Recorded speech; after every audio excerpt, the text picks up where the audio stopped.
All right, let's talk about Bryce Young, as I think it's really interesting the situation he's currently in. So obviously year one, it didn't go very well, and I think most people kind of agree, like, there were some issues on tape that he's going to have to clean up, but also, man, was he in a tough situation, and, how is he supposed to be that strong in this, in that situation?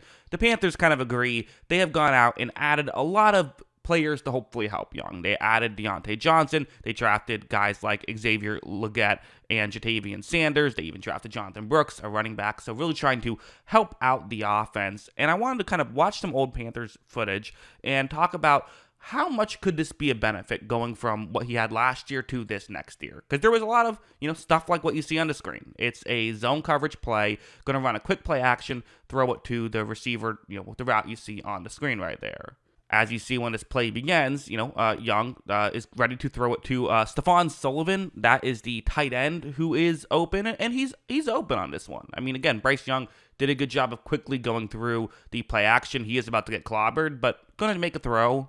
However, this time the throw is incomplete and quite frankly could have been caught. I'm not saying every pass was dropped last year or anything like that, but let's just be honest. If that's Sanders, you do expect him to make the grab. So little things like this could really, pay dividends, because it's not just the fact that this play failed and you lost out on those yards. I think it becomes a lot bigger of a deal than that, because I think it can kind of teach Young the wrong lessons. I feel like we've seen this from time to time where it hurts development for a young quarterback when they kind of learn the wrong lessons of when you throw it to an open receiver and they drop the pass, sometimes you stop throwing to an open player. Like this play is an interesting example where it's going to be, the area where he's supposed to throw the ball to is towards the bottom of the screen. That's his read on display. That's where he's going to initially look.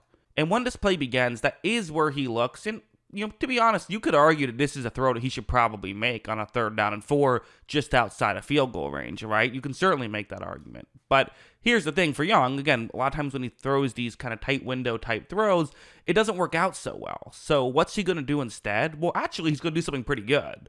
You're going to see him be able to scramble out, and he finds DJ Moore eventually, who gets wide open and is able to pick up a ton of yards, and then loses the football at the 1-yard line, and Tampa Bay recovered. That part wasn't so good, but for Bryce Young, it was very good. And so there's kind of two parts here.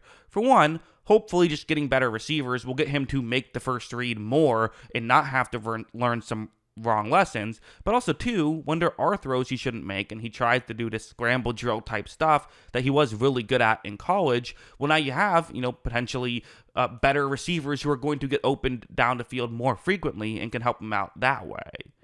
Because like watching film, watching a lot of Panthers film last year, this is a lot of what I saw, which is it's man coverage. So Tampa Bay just kind of trying to say, hey, we think we can man up against all of your receivers. And usually you look for a good matchup and see what happens. Bryce Young would, look towards the top of the screen, and he doesn't love what he sees. And this would just happen a lot, is he would look up and not like what he sees. Sometimes, kind of for two reasons. For one, I do think that, one of my critiques of his first season was I thought there were some times where there were windows he should have tried to fit the ball through that he wouldn't, which is kind of an understandable adjustment for a young player to make coming from Alabama, where guys get a lot more open than guys get in the NFL. We saw it with Tua a lot, right? Where Tua had kind of the same issues. Took him a minute to sort of realize, which throws you're actually supposed to make. It's part of why it's hard for young quarterbacks to succeed. The game is so different. The other reason why he would sometimes not make the throw is because guys weren't open, and he was doing the right thing, not making these throws, right? So if you can get guys open, it makes it easier on the quarterback to understand, okay, yeah, now I should be making this throw. Instead, Bryce Young is going to get sacked right here. Everyone talks about, for young quarterbacks, the best way to protect the young quarterback is to have a good offensive line, which of course logically makes sense. But having a good receiving core is also really important in protecting a young quarterback. If you don't have places to go with the football, you get sacked more. It's that simple. In fact, when it comes to sack numbers, there's about as big of a correlation in terms of like good to bad offensive lines resulting in sacks as there is good to bad receiving cores resulting in sacks. If you have a bad receiving core, you get sacked almost just as much as if you have a bad offensive line. So it's really important to protect the young quarterback by giving them places to go with the football, especially when it is a young quarterback who, typically young quarterbacks tend to hold on to the ball for too long anyway. So that's also a factor here.